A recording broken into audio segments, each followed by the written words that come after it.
ఒక గొప్ప మేస్త్రి తన యజమాని దగ్గర దశాబ్దాలుగా పనిచేస్తున్నాడు. ఒకరోజు అతను యజమానితో, నేను ఇక విశ్రాంతి తీసుకోవాలనుకుంటున్నాను, పని మానేస్తాను అని చెప్పాడు. యజమాని కొంచెం బాధపడి, సరే, కానీ నా కోసం ఆఖరిగా ఒక ఇల్లు కట్టివ్వు అని కోరాడు.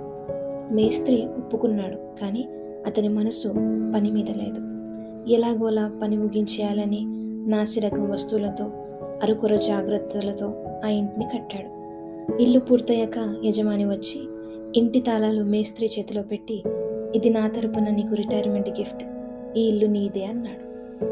అప్పుడు మేస్త్రి ఎంతో బాధపడ్డాడు. ఈ ఇల్లు నాదే అని తెలుసుంటే ఎంత అద్భుతంగా కట్టుకునేవాడిని అని కుంగిపోయాడు. చాలామంది ఇది నా పని కాదు కదా అని అశ్రద్ధ చేస్తారు, కానీ రేపు నువ్వు గడపబోయే జీవితం ఈరోజు నువ్వు చేసే పని మీద ఆధారపడి ఉంటుంది. నీ పనిలో నాణ్యత లేకపోతే నష్టపోయేది నువ్వే. వీడియో నచ్చితే లైక్, షేర్ అండ్ సబ్స్క్రైబ్.